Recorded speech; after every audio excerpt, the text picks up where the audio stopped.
Good morning 8th class. आज हमने live class में चैप्टर नंबर 7 स्टार्ट किया। स्नेह ये एक कहानी है और स्नेह का अर्थ होता है प्रेम।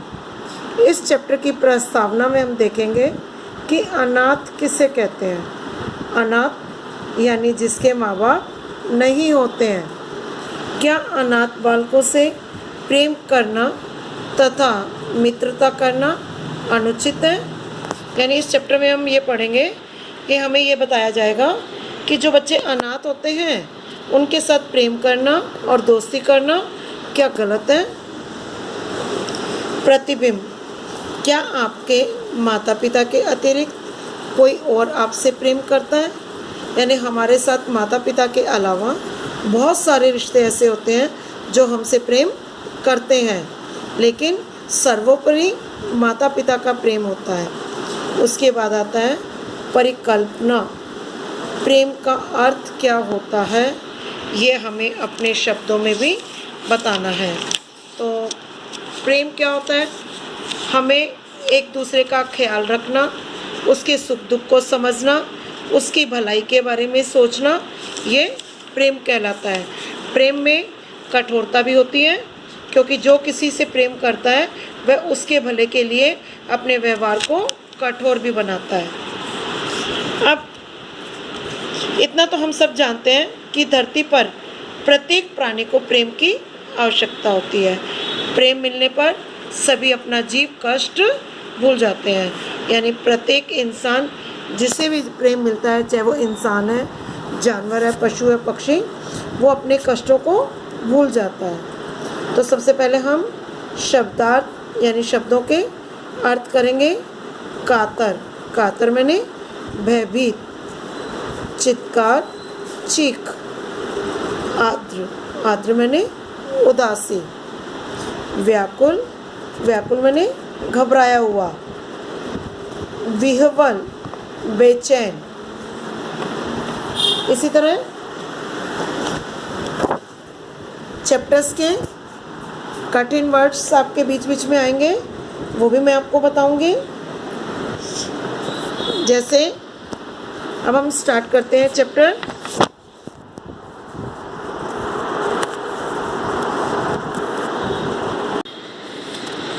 उमा स्नान करके पूजा की कोठरी की ओर जा रही थी। उसने देखा कि शशि की कोठरी में से दो आंखें बड़ी उत्सुकता से उसकी ओर ताक रही है। उससे रहा ना गया। वहाँ जाकर उसने पूछा, क्या कहते हो शशि। अर्थात इस चैप्टर में उमा जो है इस घर की नई बहू है और शशि एक ऐसा अनाथ बालक है जिसके माता पिता की मृत्यु हो गई है। और इस चैप्टर के अंदर शशि की एक ताई है जिसके पति की भी डेथ हो गई है और अब वो जो है उस पर अपना अधिकार जमाती है। अधिकार के साथ साथ उसे ये भी डर लगता है कि शशि को कोई उससे छीन ना ले, और इसी चक्कर में वो उसके साथ कठोरता का व्यवहार करती है।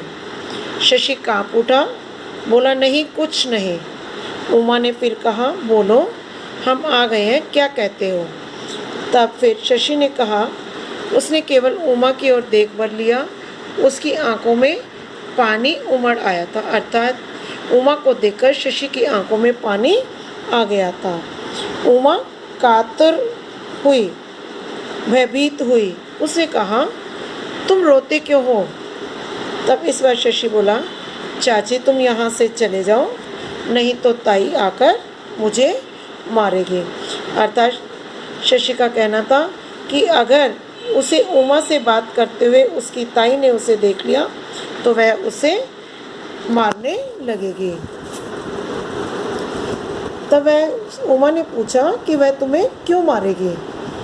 तब अबोध बालक ने कहा कि यह तो मैं नहीं जानता। शशि ने भोलेपन से कहा, पर ताई मुझे किसी से बात करते देख लेती है तो मारना शुरू कर देती है। हमारे नहीं चाची, हम हाथ जोड़ते हैं, सॉरी, कि हमारे साथ बात करते देखकर वे नहीं मारेगी। आओ तुम हमारे साथ चलो। तब शशि ने कहा, नहीं चाची, हम हाथ जोड़ते हैं, तुम चली जाओ, ताई आती ही होगी। शशि की आंखें भर आई, अर्थात उसकी आंखों में पानी आ गया। उमा सहसा कुछ न कह सकी, अर्थात उस समय वह कुछ न कह सकी, क्योंकि वो खुद नहीं जानती थी कि शशि को उमा से बात करते हुए देखकर उसकी ताई जो है उसे क्यों मारने लगेगी। उसका हृदय शशि के लिए व्याकुल हो उठा, अर्थात घबराने लगा कि ऐसी क्या बात है कि उससे बात करते हुए देखकर जो है उसकी ताई उसे मारने लगेगी। अभी इस नए घर में वह बहू बनकर आई है, वह न शशि को समझ पाई है न अपनी विधवा जेठानी निरुपमा को। ये विधवा जेठानी निरुपमा जो थी वो शशि की ताई थी। जिस दिन उसने ससुराल में पैर रखा था उसी दिन निरुपमा ने उसको समझा दिया था कि बहू रानी, इस अभागे बालक को मुंह न लगाना। उसने सोचा था यह बालक अवश्य शैतान होगा, इसलिए उसने उसे बात करने को मना किया है। अभागा मीन्स होता है जिसके भाग अच्छे नहीं होते, परंतु इन 4 दिनों में ही उसे मालूम हो गया कि बालक शैतान नहीं है।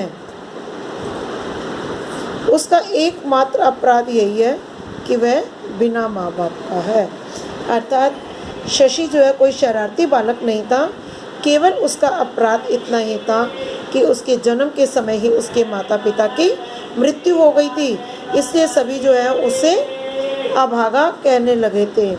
यह भी क्या अपराध है। उमा वहीं खड़ी खड़ी सोचती रही और उधर पूजा घर में उमा को न पाकर निरुपमा वहीं आ गई और उसने उमा को शशि की कोठरी के पास खड़े देखा तो वह चिल्ला उठी, जो जानबूझकर सांप के मुंह में उंगली डाले उसे कौन बचा सकता है।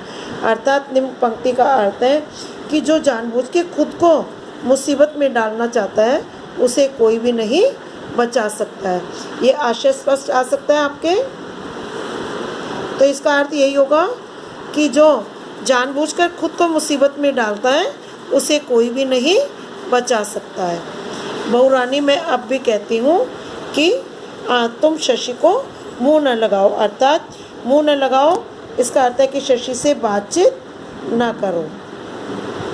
तो 8th क्लास आज इतना ही, बाकी नेक्स्ट क्लास में हम रीड करेंगे। आपने खुद भी अपनी बुक खोलकर इसे रीड करना है। थैंक्स।